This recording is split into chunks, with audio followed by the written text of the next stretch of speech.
Olá a todos, meu nome é Cícero e hoje vamos explorar um aspectos fundamentais da linguagem de programação em C, as funções de entrada e de saída.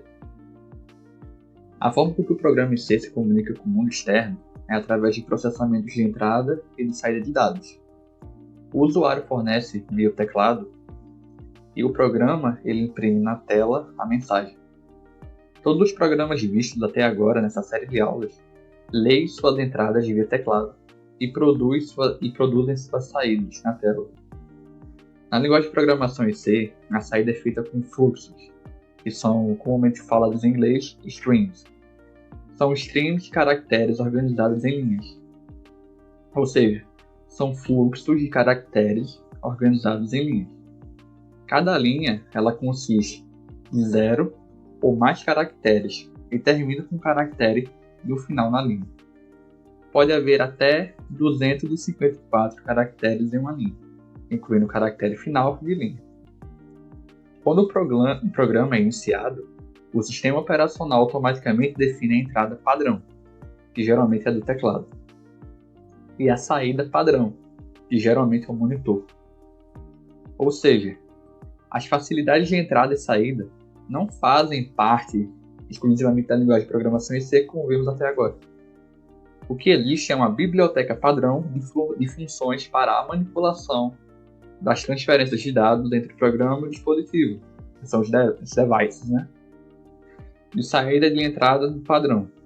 Algumas dessas funções são o scanf, o printf, o getChar, o putScreen, o get. Essas funções são declaradas na biblioteca comumente utilizada, stdio, como vimos anteriormente. Como foi mencionado, as funções de entrada e de saída operam sobre os fluxos de strings, de caracteres.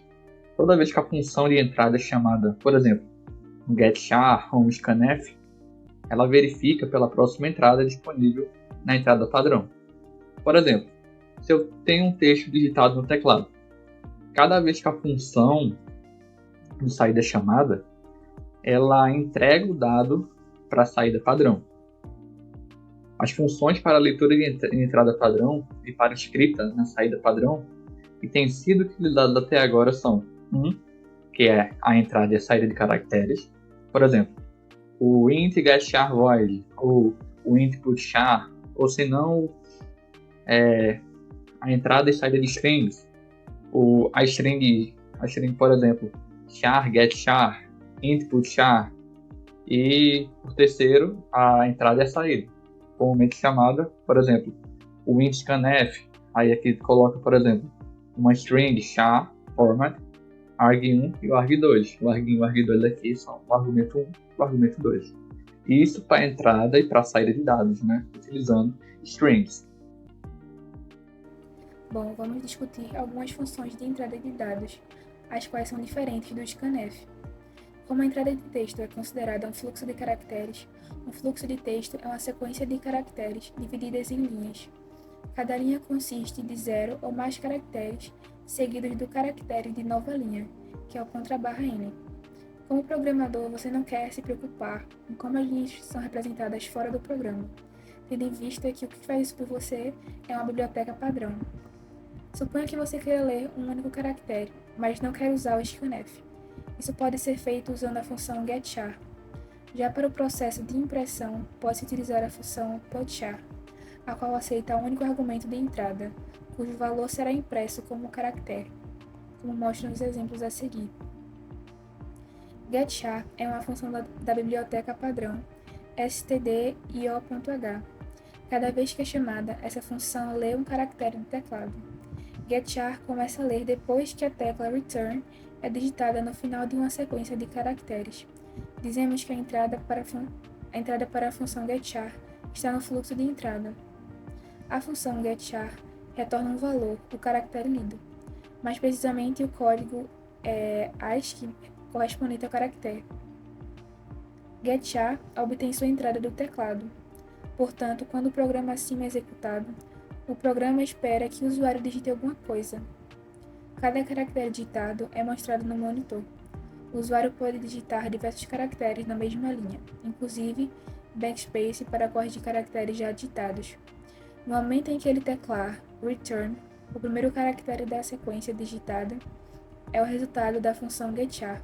Portanto, na instrução do programa acima, o caractere, ou melhor, o seu código ASCII, é atribuído à variável ch. Note que o usuário pode ter digitado diversos caracteres antes de teclar return, mas a função getChar só começa a ler o que foi digitado depois que for teclado return.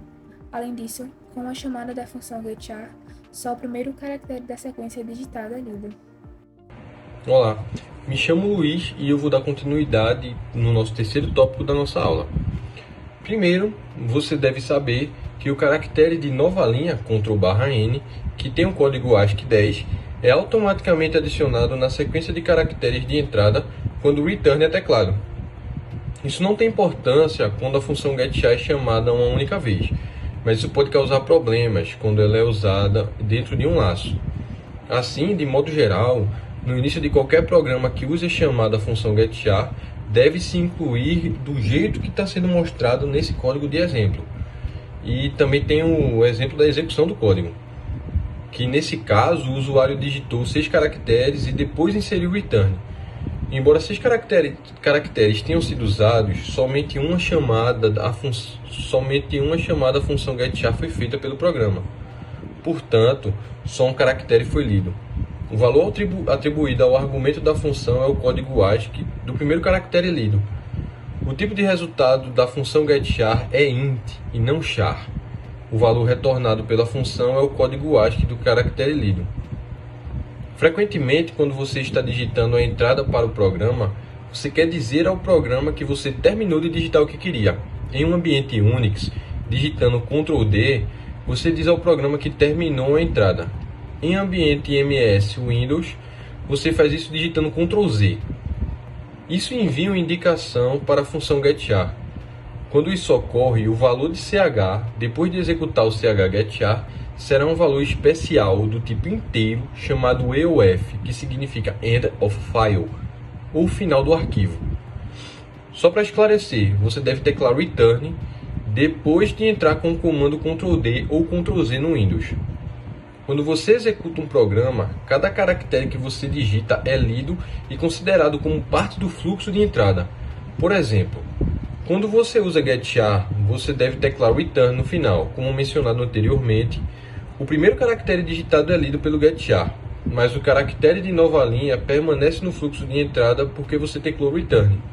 De qualquer forma, se você executar um getChar depois de um scanf ou de um getChar, você lerá o caractere de nova linha deixado no fluxo de entrada. Da mesma forma, quando você usar um scanf para ler informações, ele somente lerá o que é necessário. Se você usar um scanf para ler o número inteiro e digitar 42, por exemplo, seguido de 2 espaços e o return, o scanf lerá 42, mas deixará os espaços e o caractere da nova linha do return no fluxo de entrada. Outro caso problemático é quando o scanf é usado num laço. Se você digitar um valor do tipo errado, o scanf lerá o valor errado e a execução do laço continuará na sentença após o scanf. Na próxima iteração do laço, o scanf vai tentar ler novamente, mas o valor lixo deixado na iteração anterior ainda estará lá. Portanto, a chamada corrente do scanf também não dará certo. Este comportamento resultará num laço infinito ou terminará e terá um resultado errado. Há uma maneira simples de resolver esse problema. Toda vez que você usar o getChar para ler um caractere só ou o scanf, você deve ler todo o lixo restante até o caractere de nova linha, colocando as seguintes linhas após as chamadas a getChar ou scanf e o problema estará resolvido. Note que isso não é necessário após todas as chamadas de getChar ou scanf, só depois daquelas chamadas que precedem getChar ou scanf, especialmente em um laço. A função scanf na realidade retorna um inteiro, que é o número de itens ou valores lidos com sucesso. Você pode verificar se o scanf funcionou testando se o valor retornado é igual ao número de especificadores de formato no primeiro argumento da função. Agora falando sobre printagem na tela, né, escrevendo na tela com printf, a função printf é uma das funções de saída mais utilizadas em programas escritos em C. No printf, o printf vem da expressão em inglês print formatted, isso é, escrita formatada. De maneira simplificada, esta função imprime na tela de saída de vídeo dados com formatos específicos, inteiros, caracteres, strings, flutuantes e etc.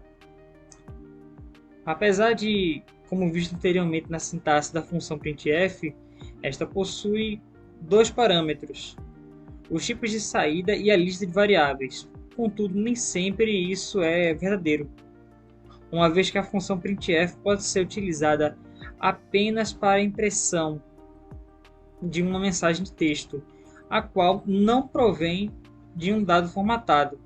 Veja o exemplo a seguir. O programa Simile gera como saída a frase "Este é apenas um exemplo". Observe que mesmo sem inserir o tipo de saída formatada, a função funciona naturalmente. Cabe salientar que o caractere de /n não é uma saída formatada, mas um caractere especial que indica uma quebra de linha.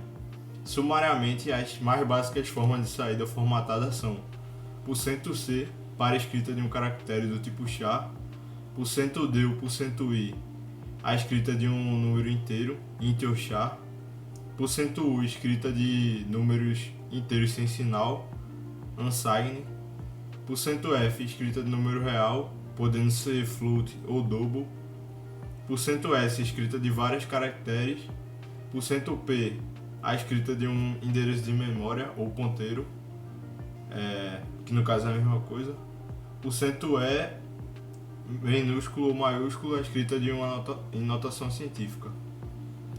Quando desejamos utilizar uma lista de variáveis, devemos atentar nos seguintes detalhes. A ordem em que os tipos de saída são inseridos refere-se também às variáveis, a ordem das variáveis no segundo parâmetro. Então, temos aqui um exemplo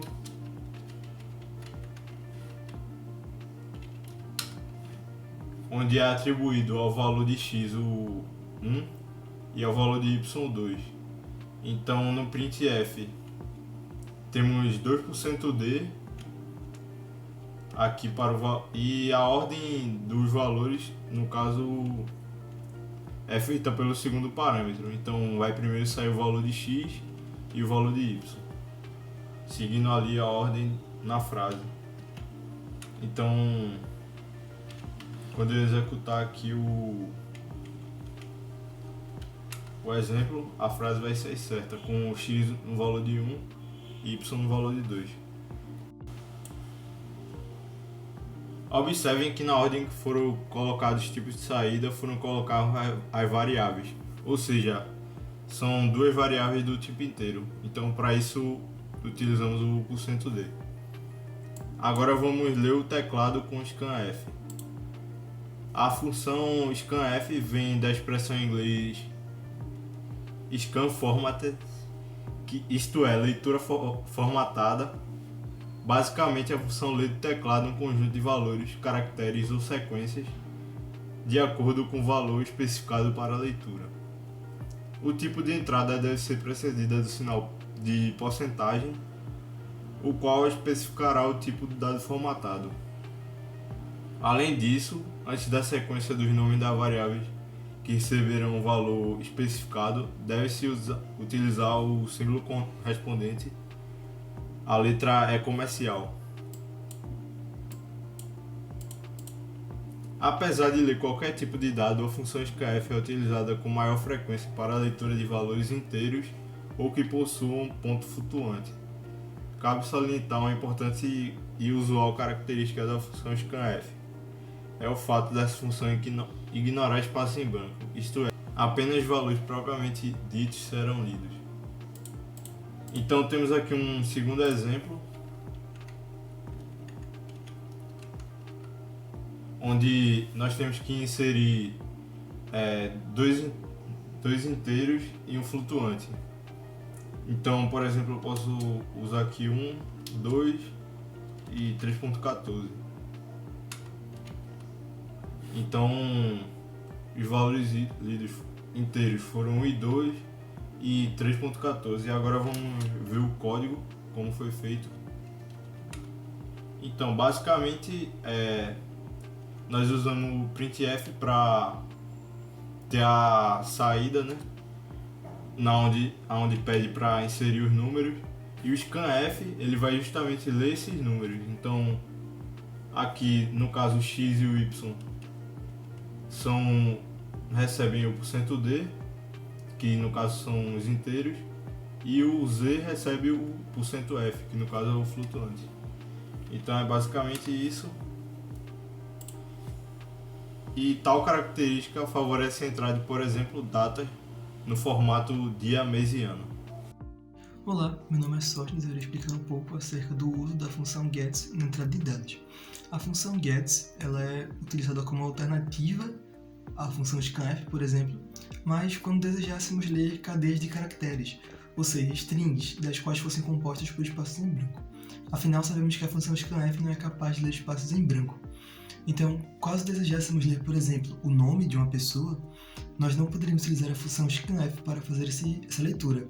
Nós deveríamos utilizar a função, por exemplo, utilizar a função gets. Porém, a função gets ela possui um problema. Na realidade, o problema é chamado de estouro de buffer. Isso acontece porque a função gets ela não é capaz de limitar a quantidade de caracteres que serão armazenados na variável. Ou seja, quando recebemos uma string, nós devemos armazená-la num vetor de caracteres, ou seja, numa variável capaz de armazenar a quantidade de caracteres necessária para formar aquela string. Porém, quando utilizamos a função get, nós não temos nenhum mecanismo para limitar essa entrada. Então, quando armazenamos todos os dados daquela entrada numa variável, pode ser que a variável não tenha espaço suficiente para armazenar todos aqueles dados, e assim ocorre o problema do estouro de buffer. Então, por isso, a função gets não é tão utilizada devido a esse problema, porque isso poderia causar problemas para todo o código, caso ocorresse algum estouro de buffer no meio da execução do código. Então, apesar de ela ser uma função que está disponível para uso na linguagem C, ela não é utilizada tão largamente devido a esse problema apresentado, que seria o estouro de buffer. Apesar da função gets não ser tão utilizada, nós podemos utilizar uma outra função, chamada fgets, para receber toda a entrada do teclado também. Porém, a função fgets ela já é um pouco melhor que a função gets. Afinal, ela possui um parâmetro de limite de caracteres que serão armazenados. Então, seu protótipo é um pouco diferente da função gets, ele apresenta 3 parâmetros. O primeiro parâmetro é a variável onde será armazenado os caracteres de entrada. O segundo é o tamanho limite de caracteres que serão aceitos por aquela variável. E o último parâmetro diz respeito a um ponteiro para arquivo, que na realidade nós podemos substituí-lo para o valor stdin, né, que diz respeito à entrada de dados padrão da linguagem C, e geralmente é o teclado. Isso torna a função fgets mais útil que a função gets, e assim sendo mais utilizada que a função anterior, a função gets, que já demonstramos, devido ao seu problema de estouro de buffer. Porém, a função fgets é utilizada também na leitura de arquivos, mas como acabamos de falar, ela pode também ser utilizada na entrada de dados padrão, como forma de entrada de dados padrão, assim sendo a opção mais viável para substituir a função gets, com respeito a armazenar o fluxo da entrada, o fluxo de cadeias de caracteres, por exemplo.